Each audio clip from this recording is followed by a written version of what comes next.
My wife left me for a millionaire. 6 months later, she knocked on my door crying. She did not come back because she missed me.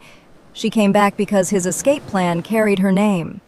6 months after my wife left me for a millionaire, she knocked on my door at 2:17 in the morning and begged me to tell the police we had never separated. Claire was barefoot. One heel hung from the fingers of her left hand. Her cream coat was torn at the pocket. Rain had flattened her hair against her cheeks, and a dark canvas bag rested between her feet. She looked nothing like the woman who had walked out of our house wearing a diamond bracelet that cost more than my truck. That woman had stood in the same doorway and told me she was tired of shrinking her life to fit my limited ambition. The woman on my porch could barely breathe. She said Graham was gone. Investigators had searched his office. 2 men had followed her from the hotel. Her accounts were frozen, her phone had stopped working, and every document she had signed during the past 6 months now carried her name instead of his. Then she asked for the favor. If anyone contacted me, I was supposed to say Claire and I had been privately reconciling for months. I was supposed to say she had stayed with me several nights each week. Most importantly, I was supposed to claim she had never understood Graham Vale's businesses and had only attended his events because he was helping us repair our marriage. She did not come back because she loved me. She came back because the millionaire she chose had built an escape route, and he had paved it with her fingerprints. I did not let her inside. I asked whether anyone was in immediate danger. I asked whether she needed an ambulance. Then I told her my doorbell camera had recorded everything she had just said. Claire stared at the small blue light above the frame. For a second, the fear disappeared. I saw calculation take its place. That was the moment I understood she had not returned to confess. She had returned to recruit me. My name is Daniel Mercer. At the time, I was 38 and owned a commercial restoration company called Mercer & Rowe. The name sounded larger than the business. There was no Rowe. There had once been a Benjamin Rowe, my grandfather, who taught me how to repair old windows instead of replacing them, and how to read a building by the cracks people tried to cover. When he retired, I kept his name on the trucks. I employed 12 people. We restored theaters, schools, churches, and old municipal buildings. It was slow work, performed by people who cared about details most clients never noticed. We were not wealthy. We were solvent, respected, and usually booked 8 months ahead. Claire once said those things made her proud. We met when she coordinated events for the historic hotel where my crew was repairing a ballroom ceiling. She understood color, presentation, and the invisible work required to make a difficult evening look effortless. I like that she never confused elegance with fragility. For the first 4 years of our marriage, we were good together. She helped rewrite our proposals. I repaired the porch of the small house she inherited from her aunt. We spent Sunday mornings with coffee, invoices, and music low enough not to wake the neighbors.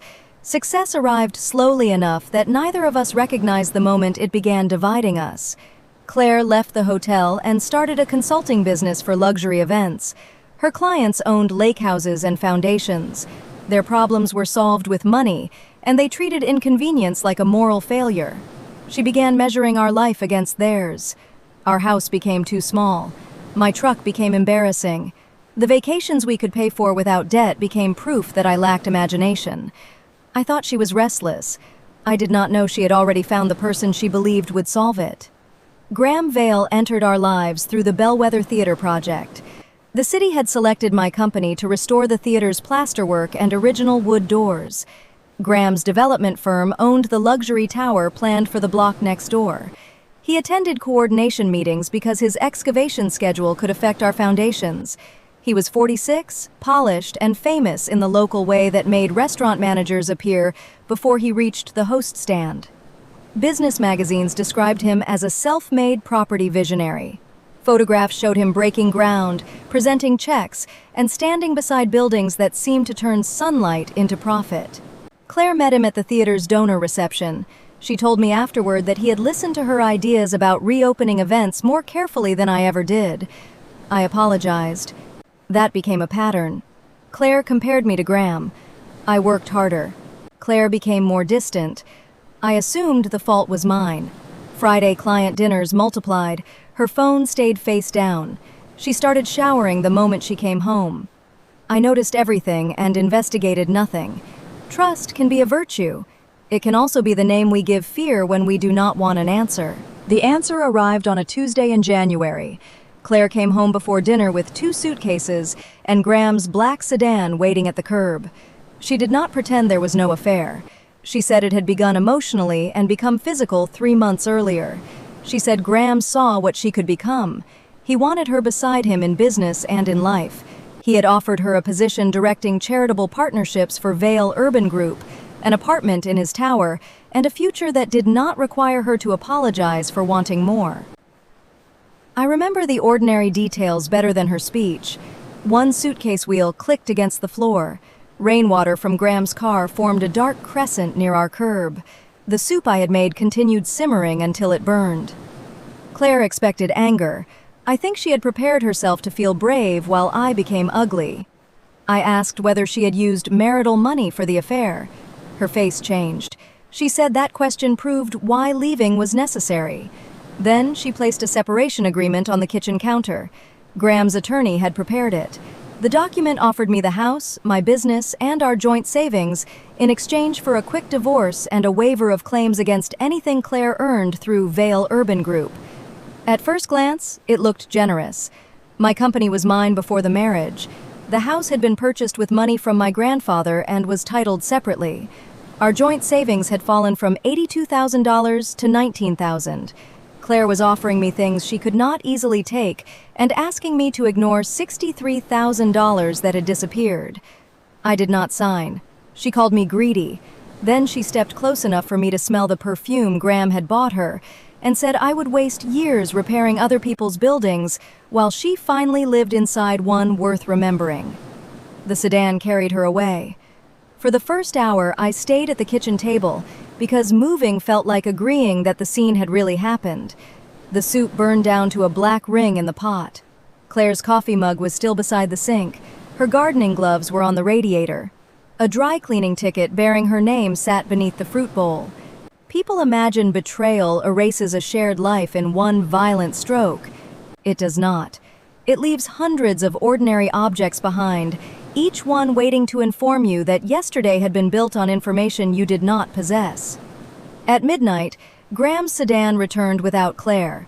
A young assistant placed a cardboard box on the porch and left before I reached the door. Inside were my spare office keys, 2 framed photographs, Claire's old tablet charger, and an envelope containing the passwords to our utility accounts. There was no house key. Claire had kept it. I changed the locks before sunrise. The locksmith was a widower named Mr. Alvarez, who had repaired doors for my company on 3 projects. He asked no questions. He worked quietly, tested each deadbolt twice, and handed me 4 new keys. I put one on my ring, one in the office safe, and gave one to my sister.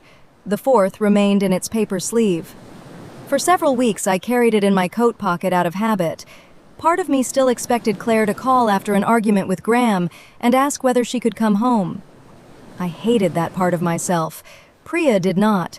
She said grief often preserved an old emergency plan long after the person in it had become the emergency. On her advice, I made an inventory of everything Claire could still reach. She knew the alarm code at the workshop. She had a login to our bookkeeping platform because she used to help prepare quarterly reports. Her personal email remained the recovery address for our cloud storage. She was an authorized user on a company fuel card and the emergency contact on my insurance policy. Her fingerprints could open the small safe in our bedroom. I had spent years confusing convenience with trust. Undoing it required 72 hours, 2 attorneys, a bank manager, an information security consultant, and the humiliating experience of explaining to my employees that my marriage might have exposed their personal records. I expected them to lose respect for me. Instead, my project manager, Evelyn Park, placed a legal pad on the conference table and began listing every system we needed to secure. She had worked beside me for 9 years. She did not ask why I had missed the affair. She asked which vendors needed new purchase order instructions and whether Claire could access the building after hours. That distinction kept me functional. At home, I was the husband who had not understood his own marriage. At work, I was still responsible for 12 people. Responsibility did not heal me, but it gave my pain a schedule. I arrived before 7. I checked the bellwether scaffolding. I approved payroll. I called Priya during lunch and learned new ways Claire had prepared to leave while asking me to believe we were planning a future. The separation agreement was created 18 days before she told me about the affair.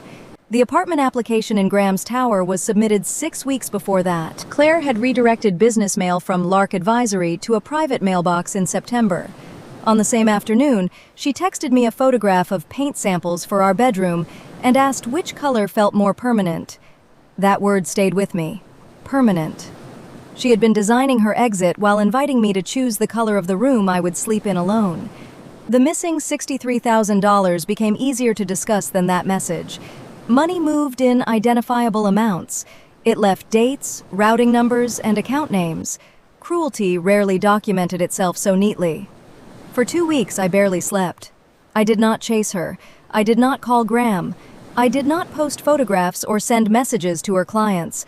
I hired a lawyer named Priya Shah and gave her every financial record I had. Priya found the first lie in 40 minutes. The missing money had not paid for hotels or jewelry. Most of it had been transferred to a company called Lark Advisory, where Claire had recently become the sole member. Lark Advisory had then invested in a Vale project called Riverlight Residences. Claire had not merely left me for a rich man. Before leaving, she had quietly moved our savings into his project and arranged for the investment to become her separate property after our separation. Priya sent preservation notices to Claire, Graham, Lark Advisory, and Vale Urban Group. That decision saved me later. It also made Claire furious. She called from a number I did not recognize and accused me of trying to destroy her new career. Graham's lawyers responded that the transfer had been a legitimate consulting payment Claire earned during the marriage. There was no consulting contract in our home records. There were, however, emails showing Claire had used my laptop to create invoices while I was at job sites. The descriptions were vague: strategic outreach, historic asset review, stakeholder alignment. The dates matched evenings when she told me she was working for hotel clients. I thought the fraud ended there. Then, the Bellwether Theater lost its financing. The city manager called me into a closed meeting. A competing contractor had submitted a confidential complaint alleging that Mercer & Rowe understated structural costs. Attached were photographs from inside our restricted work areas and portions of our preliminary estimates. Only 5 people had access to those files. I was one. My project manager was another. The third was the city architect. The fourth was our insurer. The fifth was Claire. She had helped format the proposal before the affair became public. The competing contractor was owned through a holding company connected to Graham. If my contract failed, his firm could acquire the theater property after the city defaulted and combine it with his tower site. That discovery changed the shape of my grief. The affair was personal. The theft was deliberate. Claire had not simply chosen another man. She had used my trust to help him weaken my company. I gave the city everything.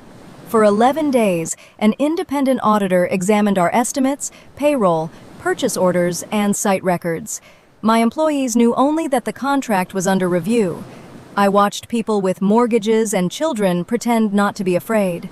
The auditor found no understatement. Our bid was conservative.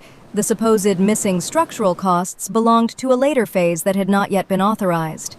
The complaint had rearranged pages to make ordinary sequencing look deceptive.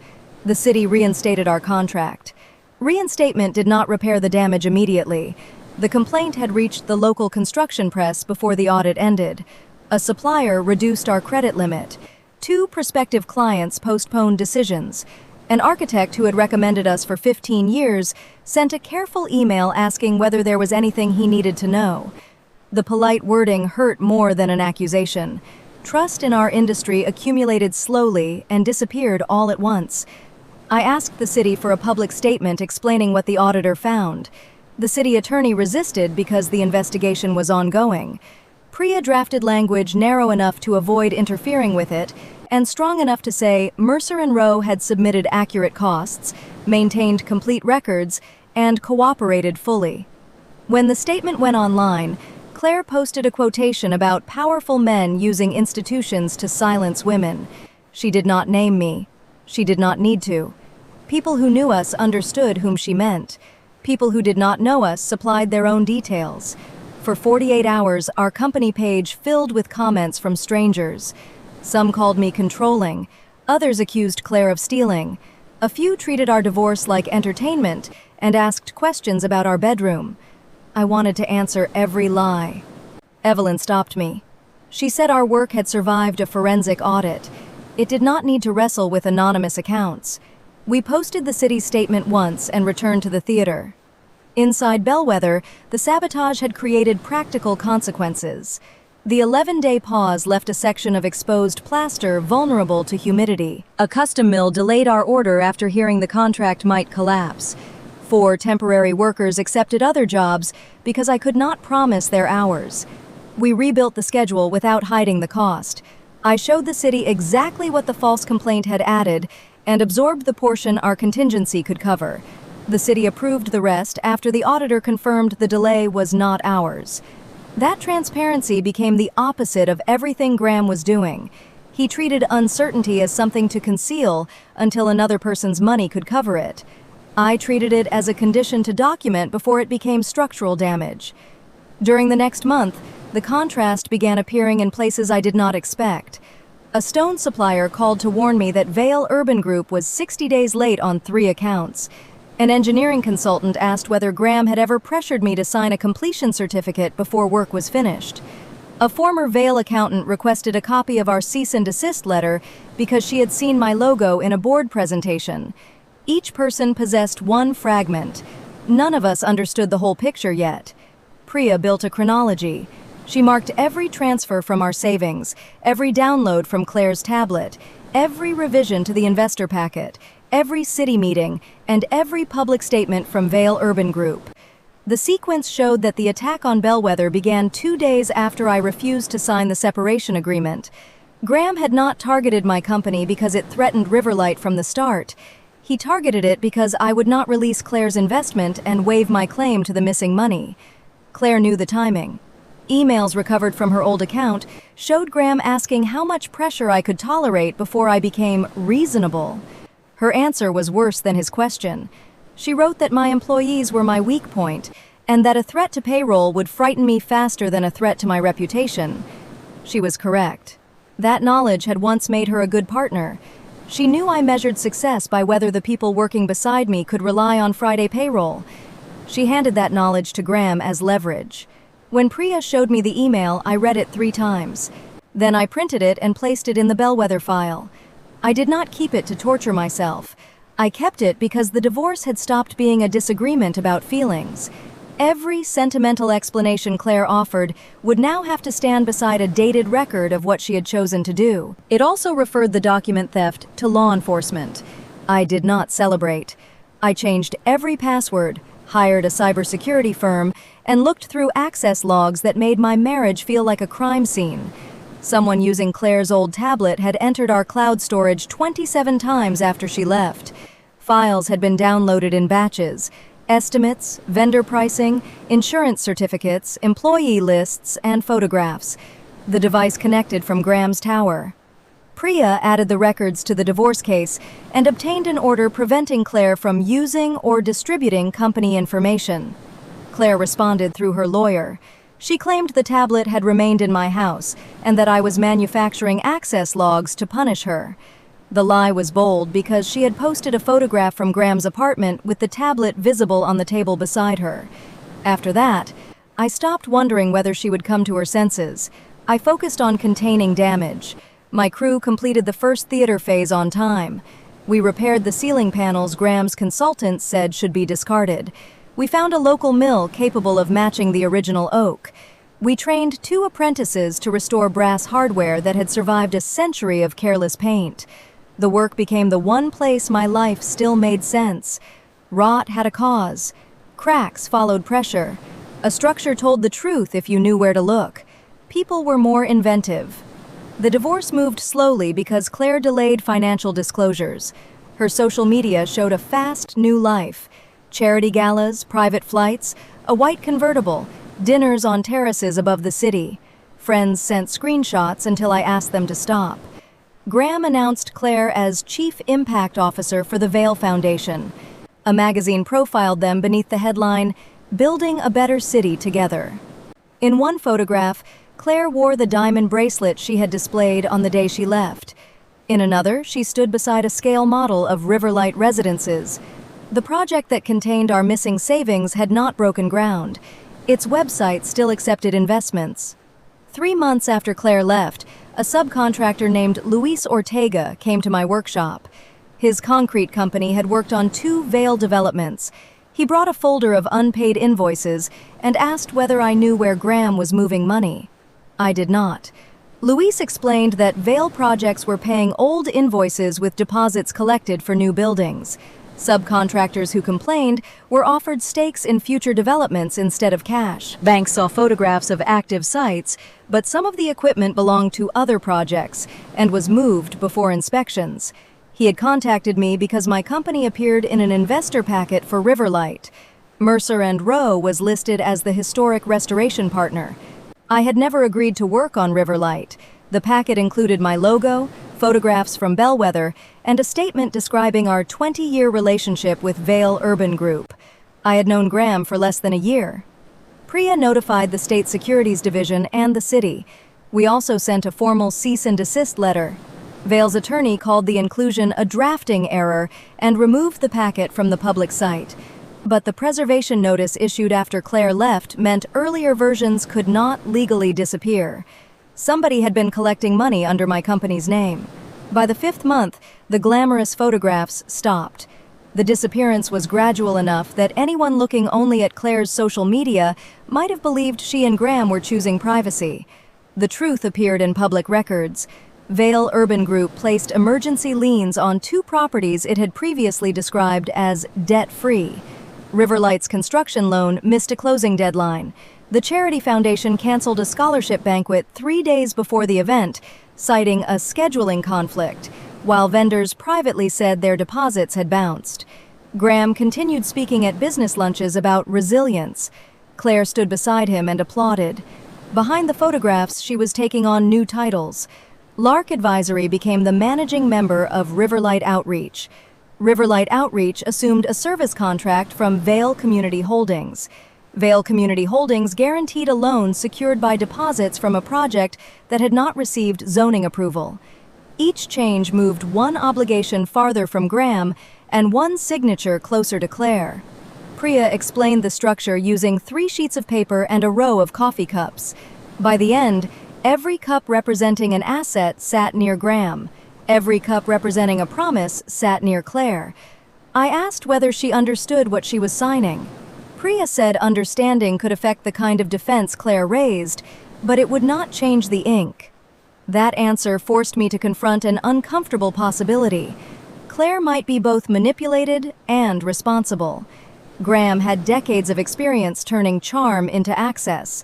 He surrounded Claire with lawyers, accountants, drivers, assistants, and flattering introductions. He gave her titles before she had the knowledge to question them. He made confusion feel like a personal failure, then offered confidence as the reward for obedience. I could see how he trapped people. I could also see Claire helping him trap others. Luis introduced me to 3 subcontractors who had accepted project shares after Vale withheld payment. One owned a roofing company started by her father. Another supplied fire doors. The third ran a small electrical firm and had laid off his nephew because a 6-figure invoice remained unpaid. All 3 had received investor updates signed by Claire. The updates claimed Riverlight had secured municipal approval and that construction would begin within 30 days. At the time she signed them, Claire possessed copies of the city's letters stating that no approval had been issued. She had coordinated the donor reception at Bellwether. She understood what an official authorization looked like. She signed anyway. I asked the subcontractors why they trusted the documents. The roofer looked at me as if the answer were obvious. Claire's biography said she was a community leader. Vale's website showed her beside elected officials.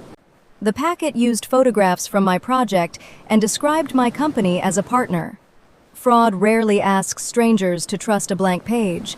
It borrows credibility from people who earned it. That was why Graham needed Claire.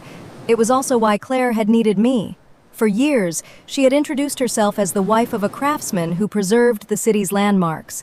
My work made her claims about community feel grounded. Then Graham's money made those claims look important. She combined our reputations and used the result to sell a future that existed only in renderings. I signed sworn declarations for the securities investigators and provided original versions of every photograph taken at Bellwether. Our cybersecurity consultant traced metadata showing several images had been copied from Claire's tablet, renamed, and placed into Riverlight folders. One photograph included Evelyn and 2 apprentices measuring an oak door. The caption in the investor packet called it "Preliminary Work at Riverlight." Evelyn stared at it for a long time. Then she asked whether the apprentices knew. They did not. We told them together. One became angry. The other went quiet and asked whether investors would think he had participated. I promised we would put the truth in writing.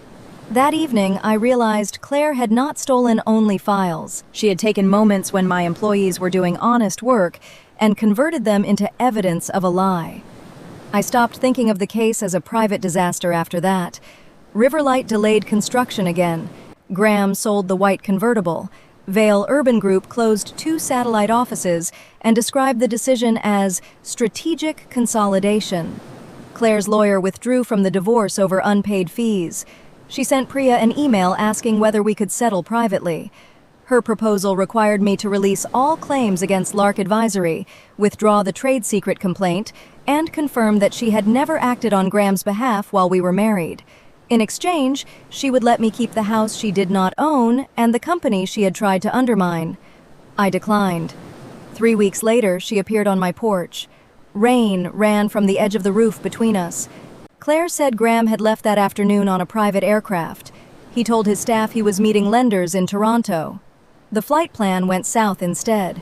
Federal and state investigators had searched Vale's headquarters 90 minutes later. They found Claire in Graham's office. Her name appeared on Lark Advisory, Riverlight Outreach, Vale Community Holdings, and 6 bank accounts she claimed she did not control. She had signed investor updates, loan guarantees, and vendor certifications. Graham had appointed her manager of companies holding the liabilities while assets moved elsewhere.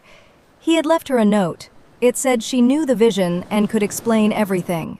The millionaire had made her the public face of charity, the legal face of debt, and the final person inside the office when the doors opened. Claire said she had trusted him. I reminded her that I had trusted her. She flinched, but she did not apologize. Instead, she pulled a folder from the canvas bag. Inside were copies of bank transfers, encrypted drive instructions, and a handwritten list of account numbers. She said Graham kept a second set of records at a lake house registered to another company. She wanted me to hide the bag in my workshop. Then she wanted me to support the reconciliation story. If investigators believed she had been returning to me, she thought they might accept that her relationship with Graham had ended earlier than it had. If I claimed she spent nights at our house, she could deny attending meetings held on those dates. If I said we were combining finances again, the transfers through Lark Advisory might look like confused marital accounting instead of fraud. She had planned every part of my lie before knocking. I told her I would do one thing. I would call Priya. Priya would contact a criminal defense attorney, and Claire could surrender the bag through him. Claire began crying harder. She said prison would destroy her. I thought of Luis Ortega, who had mortgaged his home to make payroll after Graham withheld payment. I thought of my employees waiting through the Bellwether audit. I thought of investors who had seen my company's stolen logo and believed a restoration contractor had verified a project that did not exist. Graham had designed the machine. Claire had chosen to keep turning it as long as she liked where it carried her. I called Priya. Claire tried to grab the door before I closed it. I stepped back and told her the camera was still recording. She released the frame. Priya answered on the 4th ring. Within 20 minutes, she had reached a defense attorney named Malcolm Reed. Malcolm instructed Claire not to enter my house, not to alter anything in the bag, and not to contact Graham or any Vale employee. He told her to wait in her car until he arrived. Claire no longer had a car. The one she had used belonged to Vale and had been seized outside the hotel. I gave her a dry blanket and allowed her to sit on the covered end of the porch. That was all. At 3:11, Malcolm arrived. He photographed the bag before touching it, sealed it inside a larger evidence pouch, and asked Claire whether she understood that he represented only her. She said yes. Then 2 unmarked vehicles stopped at the curb. Investigators had followed her after all. The next hour occurred under the porch light that Claire once chose because she thought the old fixture made our house look cheap. Malcolm negotiated the surrender of the bag. Priya arrived and protected me from being drawn into Claire's statements. Investigators copied the doorbell recording and confirmed that I had not allowed Claire inside. Claire finally admitted she had lied about the tablet. She admitted she downloaded my company files. She said Graham told her the information would prove I had been hiding money from her. After she realized he was using it for Bellwether and Riverlight, she continued helping because he promised the city would cancel my contract and force me to settle the divorce quickly. The admission hurt less than I expected. By then, pain had hardened into knowledge. The investigators did not arrest Claire on my porch. Malcolm persuaded them that a voluntary interview the following morning would preserve more evidence than a dramatic detention in the rain. They took the bag, copied the recording, photographed the torn pocket of Claire's coat, and instructed her not to leave the county. Malcolm drove her to a hotel that was not connected to Vale. Priya stayed after everyone else left. We stood in the kitchen where the separation agreement had rested 6 months earlier. She warned me that Claire's return would become part of every version of the case. The criminal investigation, the divorce, the stolen files, and whatever story Graham tried to tell after he was found. She asked whether there was anything I had not disclosed. I told her about the dry blanket. I told her Claire never crossed the threshold. I told her I had almost opened the door when I first saw how frightened she was. Priya said almost was not evidence. The camera was. Before leaving, she placed the unused 4th key on the counter. It had fallen from my coat when I reached for my phone. I had forgotten I still carried it. The next morning, I drove to the workshop early and dropped the key into the scrap metal bin. Then I changed my mind. I retrieved it, washed off the dust, and gave it to Priya to preserve with the other records. Throwing it away would have felt decisive. Documenting it was wiser. Claire's first interview lasted 11 hours. She initially described herself as Graham's ceremonial partner. She said assistants placed documents in front of her, and she signed where tabs appeared. She claimed she never attended financial meetings and believed Riverlight was delayed by ordinary permitting problems. Investigators then showed her calendar. It contained weekly meetings titled Liquidity Review. They showed her messages instructing an assistant to remove the word delayed from investor updates. They showed her a recorded call with a subcontractor in which she promised payment from a closing that had already failed. Finally, they played the porch recording.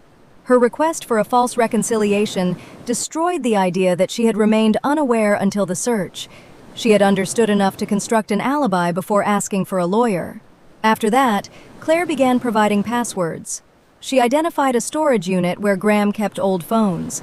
She explained that the lake house held a safe behind a framed nautical chart. She named the employee who moved signature pages between documents after lenders approved them.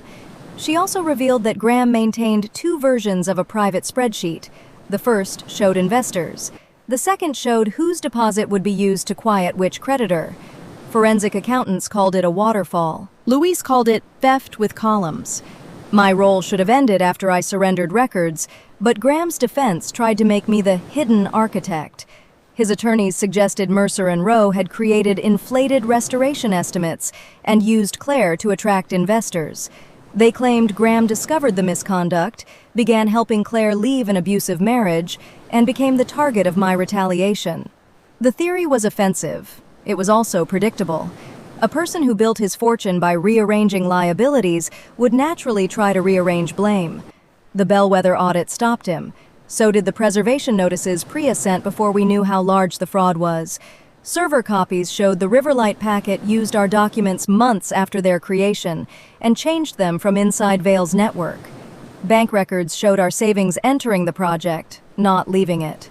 The doorbell video showed Claire asking me to hide evidence, not delivering something we had created together. Truth did not prevail because it was morally stronger. It prevailed because it had timestamps, independent custodians, access logs, and people willing to maintain a chain of custody. That lesson changed how I ran my company. We created separate permissions for every project. No family member received access because of a relationship. Sensitive downloads triggered alerts. Every employee learned how to preserve suspicious messages without forwarding or editing them. I wished I had learned those habits under less painful circumstances. I was still grateful we learned them before another trusted person could turn closeness into a master key. Before leaving with Malcolm, Claire turned to me and asked whether there was any version of this in which I could forgive her. I told her forgiveness was not an alibi. That was the closest we came to discussing our marriage that night. The investigation lasted 9 more months. Graham was arrested in Costa Rica after attempting to board a charter flight under a consultant's name.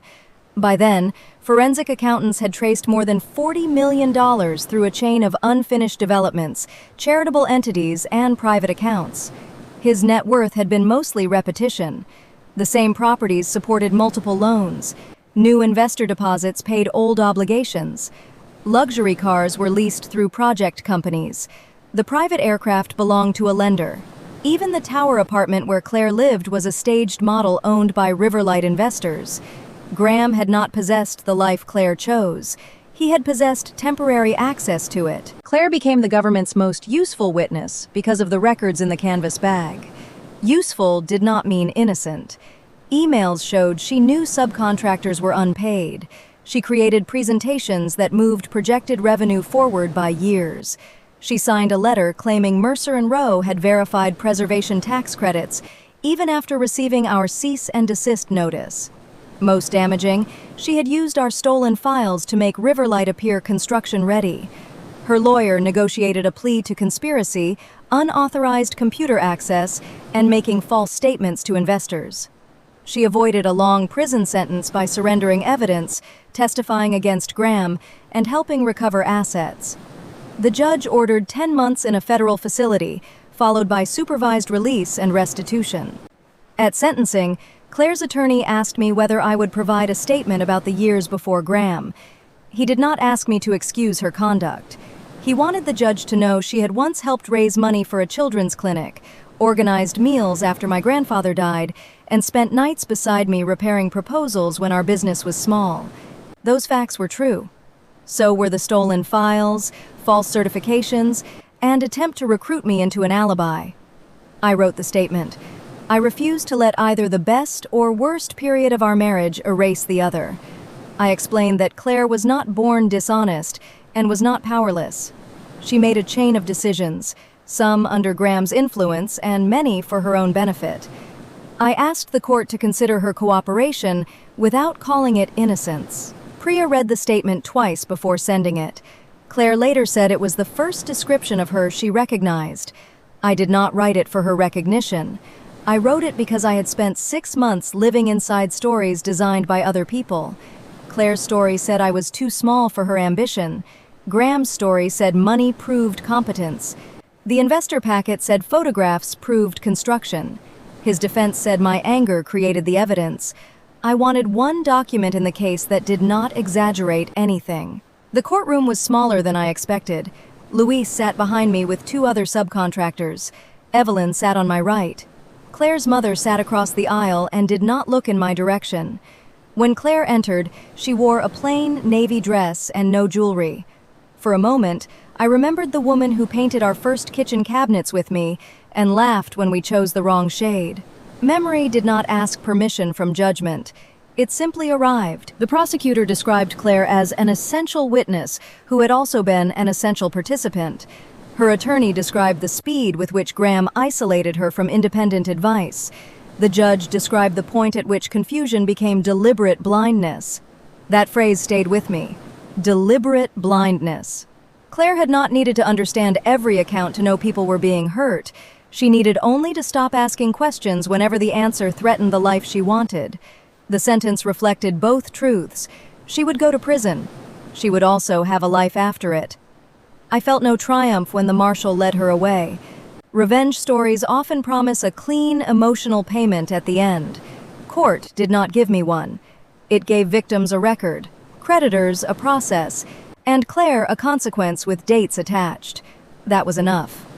2 days later, Claire's mother called the workshop. She had not contacted me since the separation. During those 6 months, she had accepted the apartment, the photographs, and the charitable title as proof that her daughter had finally escaped an ordinary life. Now she wanted me to write a second letter, asking the judge to convert the sentence to home confinement. I listened until she finished. Then I told her my statement already contained every compassionate fact I could defend.